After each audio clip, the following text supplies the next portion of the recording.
All right. There you go, Wanda. Come on, let's do pyramids. Come on, everybody. I hope they take a screenshot of that.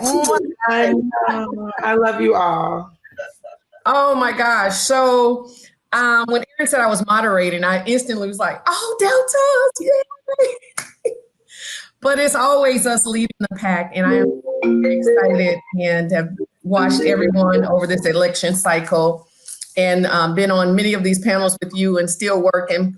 Wanda and I have been trying to move resources to the ground and working with the D9 and everyone. And I know, Insay, you're doing everything you can for the runoffs too in Georgia. And Jotaka is always in the background doing everything that she can to keep this thing moving. I'm going to start out. We have about 4 questions. And so this first question is really for Insay and Wanda.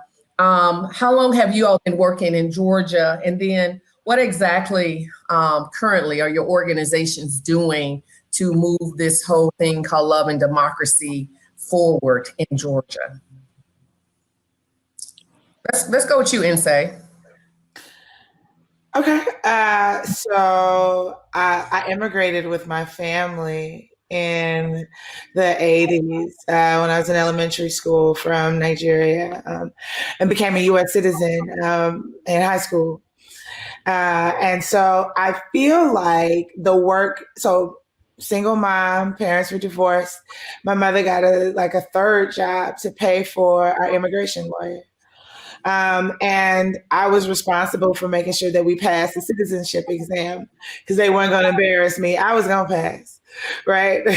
And so I think that in preparation for and actually becoming an American, I started to internalize like that government of, for, and by the people, and thinking about the rights and responsibilities. And I dared to believe that like the things that were laid out in the Constitution actually applied to me.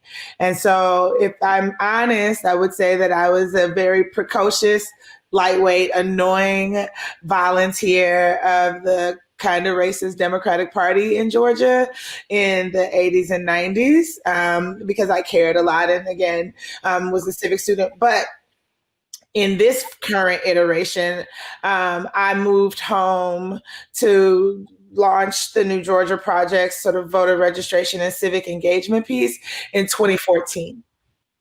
And it's been a labor of love to fight for and build a democracy that Black folks and Southerners deserve. Thank you. Thank you. Okay, Wanda, what about you? What have you been doing in Georgia? Then what are you currently doing?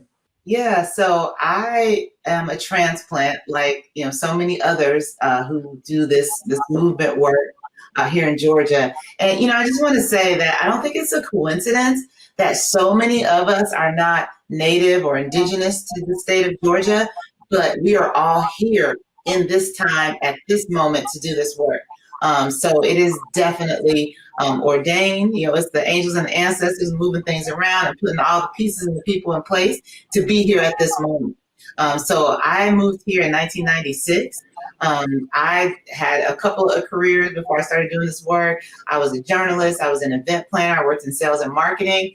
And then in 2014, got drafted to help with a little project called Souls to the Polls with this little group called New Georgia Project.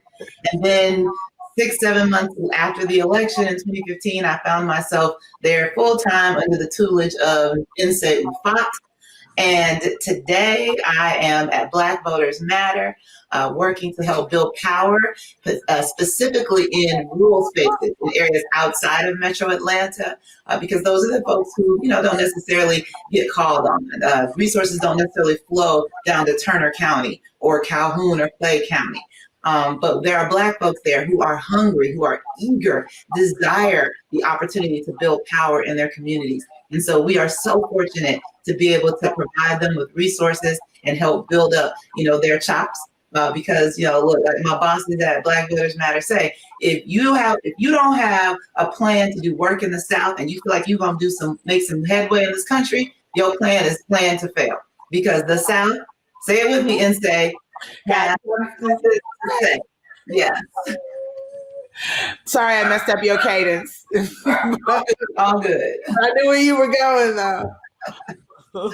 That's wonderful. That's wonderful. I think you all did the connection piece, and that's like so critical for me of always making these connections about how people, a lot of times people just think folks just showed up.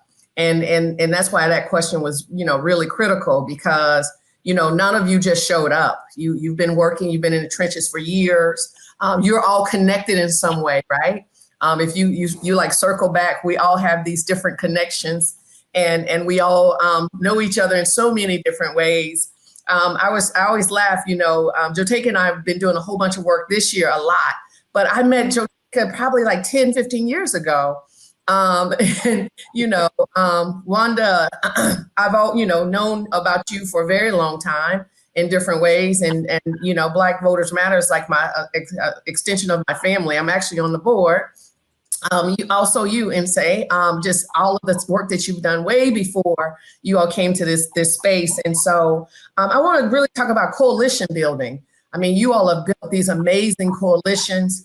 I know Aaron talked about Own Your Vote for you, Jotaka, but you also built Win with Black Women and a group of Black women. We had been meeting almost a year ahead of the election and start writing letters as a group and all of this. And Jotaka took that group and grew it into this massive coalition of Black women around the country, bringing everyone together, celebrities and just, everyday folks. And so I want to talk about all of your work of coalition building. Why is that so important? Why do we as women, especially Black women, really know how to do that very well?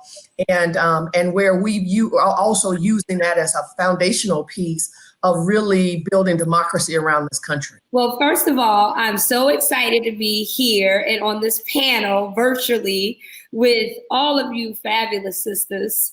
And I mean, what you say is just, I think we just look at the foundation that we have gotten to where we are in this country. Our democracy has gotten to where it has been. It's been because of the coalition of women. I mean, we all sit here as women, members of Delta Sigma Theta Sorority Incorporated, and we go back to 1913. It was a coalition of women that decided that they were going to do something about the situation that was around them and that they were going to take definitive steps together. And I think that if you look over history, it has been the coalition and the coming together of women from various sectors that have brought together power that have allowed us to move together. Like no one and no movement ever gets across the finish line alone. And so for me this year, what I wanted to contribute and my work, and I'm sitting here looking at Insay. I mean, Insay and I have been, we go way, way back. And I think that's a point that all of the women and the work and what we're seeing, the articles about women who made it happen and all of that, we are all women who have been deeply connected and working together for years. That this is not something that started last year, or these are not relationships or work that started even 2 or 3 years ago. This is work that has started years ago, even before I was still in high school. Sisters like Melanie Campbell and Mignon Moore and Donna Brazile, Yolanda Caraway, Bishop Leah Daughtry, Dr. Jonetta Besh-Cole, Hazel Duke, so many were doing the work building coalition. And what they did is that they intentionally brought us into the fold for us to learn, to do the work, and to carry the work on. And that is what we are seeing, the fruit of those investments, that work and that intentionality. And so for all of us that are doing this work, I think it's important for people to understand that this is not something that's newfound. This is something that is built on a long-standing foundation and a clear understanding that we move further together than we do apart. And that is what Black women have excelled in doing. And that is what we're continuing to do. And what we saw in this election was a manifestation of Black women owning our power. And it was an honor to work with with Miss Oprah Winfrey and the Oprah Winfrey Network, and the work with Winning with Black Women, I see much of that work much of that work is very similar work, and it's hard and spiritual work for me and so many of the women that were part of it. But it's really about us understanding our own power, our power as a people, our power as Black women, and our power of what it means for us to actually move votes, to move policy and issues. Because again, and I say this often, it is never about the candidate per se. The candidates play a very important role in the election, but it is always about us. It is about the power, and it is about the power that we're moving on the work that we want to fundamentally change in the lives of the people in which we care about, that we advocate with on behalf of, and that we are elevating. And I think that has been the work of Black women in this election, and we're seeing the fruits of that power. I'm saying Wanda's off mute. So Wanda, since you're off mute, now I am too. Why don't you jump in there on this coalition building piece? Yeah, I mean, look, in this power building space, in this place and time where we so desperately have to have power just to survive as Black people in America, it's a heavy lift, and we cannot do it by ourselves, nor should we, because no one person, no one organization, no one entity should decide our destiny. Everybody should have a role. Everybody has a voice. Everybody has an idea of what freedom and liberation is going to look like for us. So it's not up to one person to carry and hold all that, because that's a lot. We overcoming decades of oppression. We overcoming, a force of people in power who are losing their power, and they are doing everything under the sun and creating some new stuff that hadn't even existed until now to hold on to that power. So that's a lot to ask us to overcome. And also, too, when you think about coalition building, inviting people into the space, giving them a chance to contribute, that's how you get buy-in. That's how they take ownership. That's how they gain and reclaim their power. So it's what Black women have done, I think, throughout time, right? We've always been the village. We've always been taking care of other folks, nurturing folks. And this is a continuation of that in this movement space and in this power building. It's all just who we are. It's imprinted in our DNA. Absolutely. All right. Can I say something? It's your turn. Let's go.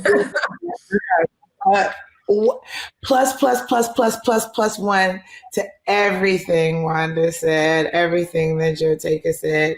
I would also say that, because we constantly do the work to build coalitions within our community, and that's the sort of power building, the deep organizing that happens between elections, that when it's election time, that's the opportunity for us to flex the power, to test the power that we've been building, right? So, and to think about what those coalitions look like.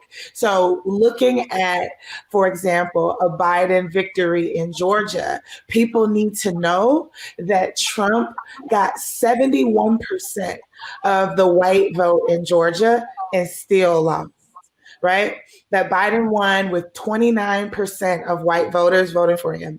And it is because of Georgia's multiracial, multilingual, multi-ethnic, multi-generational, progressive majority coalition that we can do this. I think that there were people who would try to give us sort of, guidance about relational organizing, et cetera. There is no path to progressive victories in the Deep South without relational organizing, right? Without leaning on who our people are. People, like, we may, what I feel is that folks, we may not have the nonprofit industrial complex buzzwords, but people understand power mapping on a deep and intimate level, right? Who's riding with us? Who's against us? Who do we need to organize around?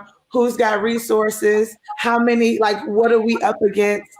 So, like I said, the work between elections of making sure that we're building power, we're building coalitions, we know what our strong suits are, and where our soft and squishy edges are, and where our opportunity and growth areas are. Doing all of that work in between elections so that when it's go time, that we can flex our power. If I could Yeah. jump in, Come on. if I could jump in, because Issei raises a very important point, and it's evident in what we are seeing and what we saw in this past election in the work is that elections is just the start of the process. It is not the end of the process. It is the start. We go in, we cast the ballot, but then the work, that's when the real work begins after you cast your ballot, because it is the work to ensure that those that you vote for and those that you don't vote for, whomever makes it into office, is held accountable to the issues and the policies that it is that you care about. And that is the work that is going to be incredibly important for us to continue to do, and particularly as Black women who carried this election across the finish line on our backs, that it is not simply enough for us to win an election and celebrate it. Yes, we're happy about the history that was made, but now it is time for us to move into building power and policy that impacts our communities. Let's talk about these issues. Let's have our seat at all tables. I don't want just one seat.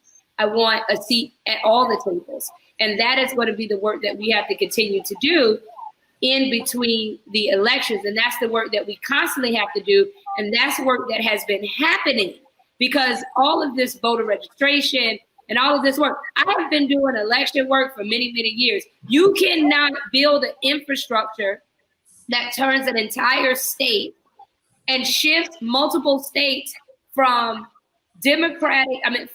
from a Republican held state to a Democratic held state overnight. That does not happen in one election cycle. That is consistent movement building, that is community building, that is infrastructure building. And that is where we have to continue to focus on building infrastructure and building movement in our communities. Because if we only focus on just election cycles and go home, then we will do all of ourselves a disservice. And if Yes. So let's stay on that really quickly. Wanda, you trying to talk? Yeah, no, I was just going to say real quickly. Go ahead.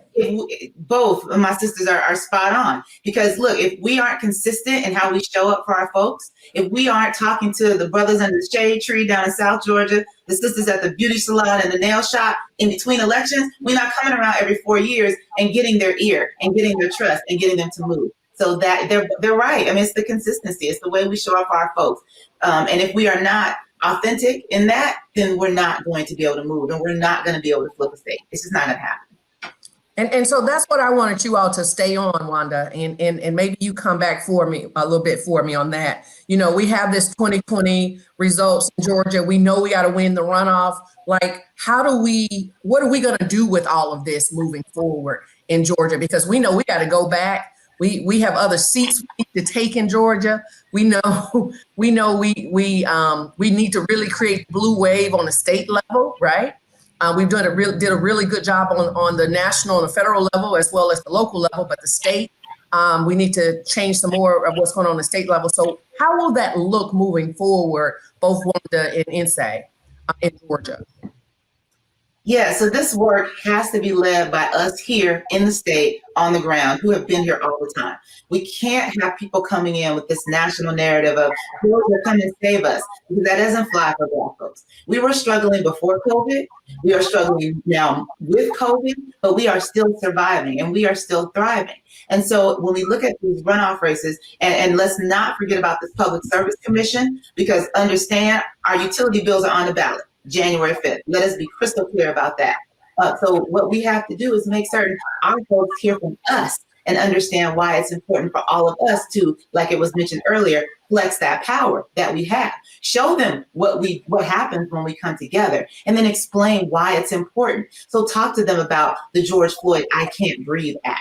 Talk about the John Lewis Voting Rights Act. And then talk about not just the HEROES Act, but what in the HEROES Act works for us as Black people. Talk about those SNAP benefits. Let's talk about that child care that's in that piece of legislation. And then, like I said, the utility bills. Let's talk about what's important to us. Don't listen to what the folks on the outside are saying. They mean well, and we appreciate you all. And if you could just, funnel some coins our way, we'll take it from here.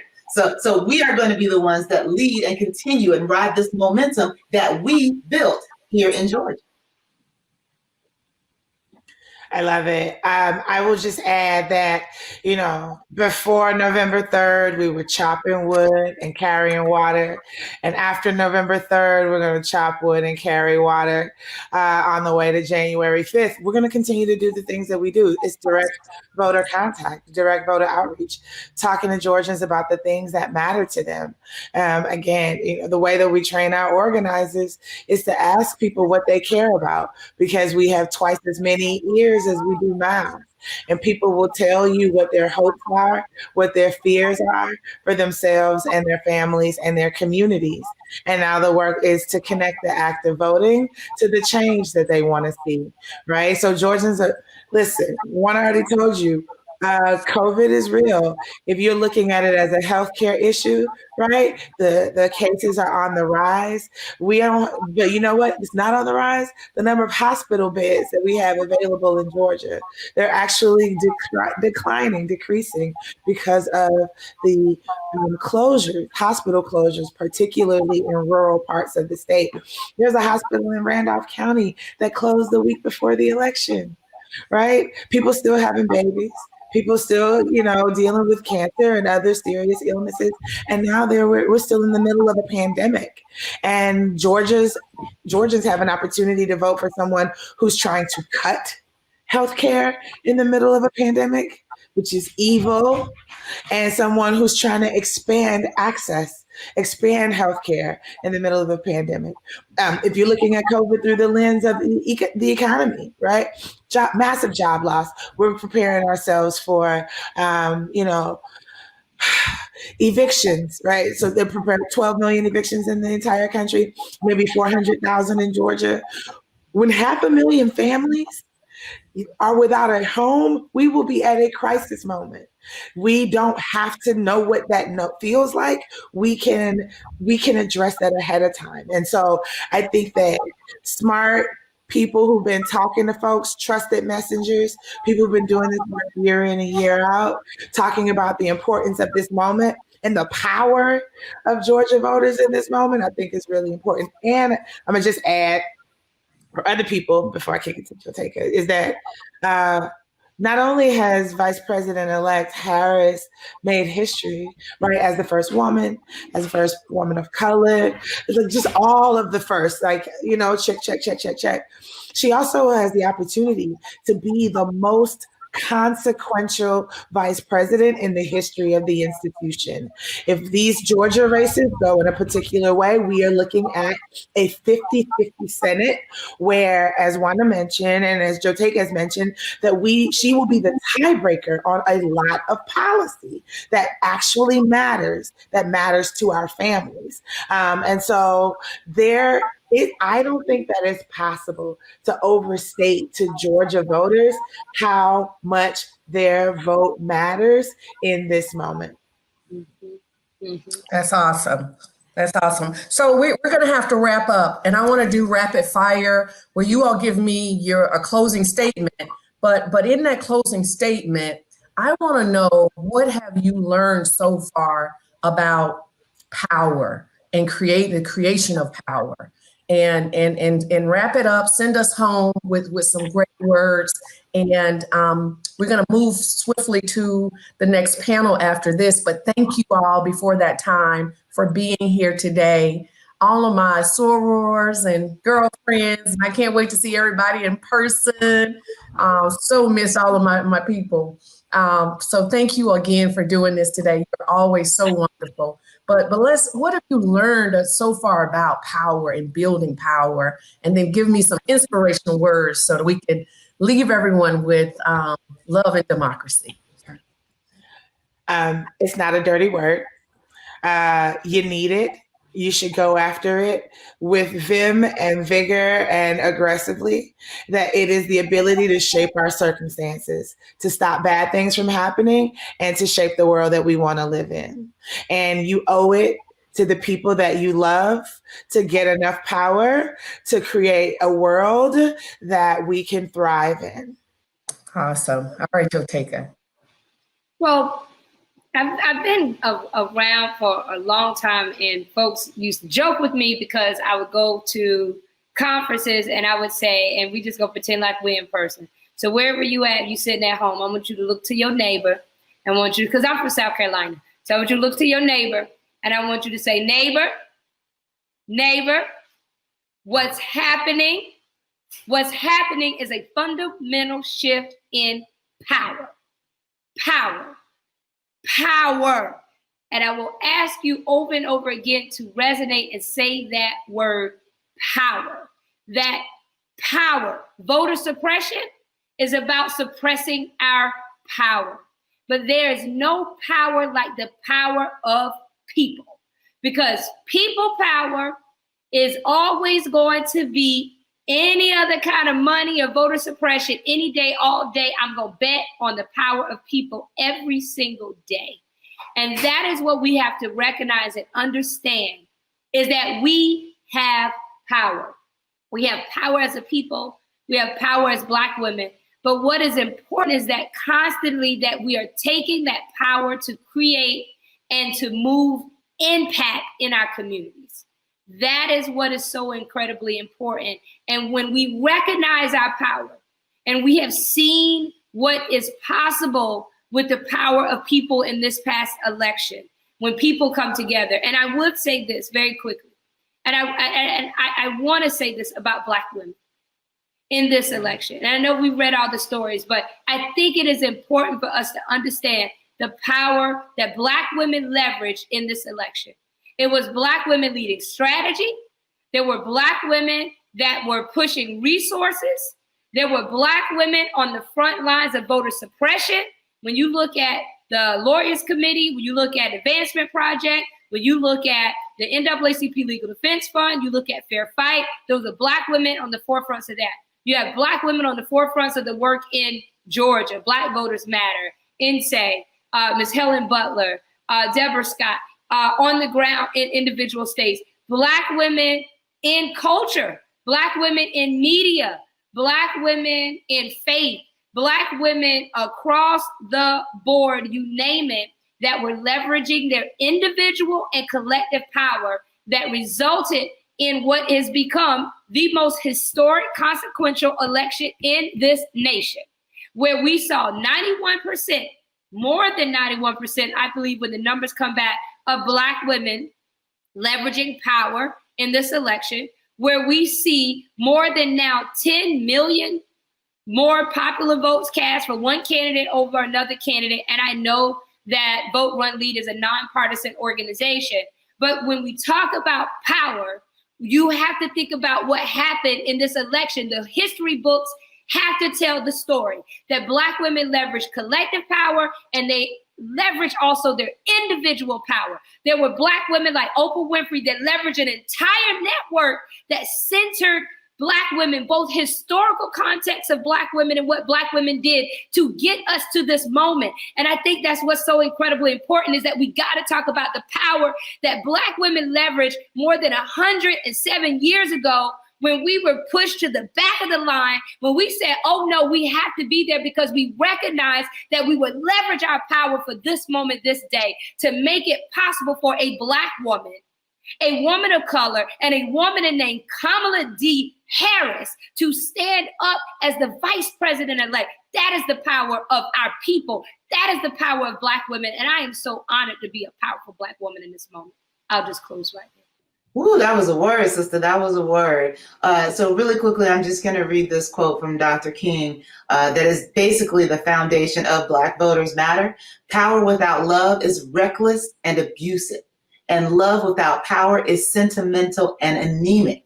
Power at its best is love implementing the demands of justice, and justice at its best is power correcting everything that stands against love. If you don't move in the spirit of love, then the power that you might gain is going to be reckless and it's going to be harmful. And so I would say to everybody out there, keep doing what we've been doing. We are winning. We have the momentum. We have the power. And also remind everybody, we are all organizers. You could be a single mom with 3, 4, 5 kids. Check, as Jotaka said, talk to your neighbor on your left and on your right. Make sure they know when election day is. They know where to go vote. They know what ID to take. We are all organizers. Cliff always says we all have a role to play. We will all be a part of the continuation of the power that we have built and the muscle we have flexed here in Georgia.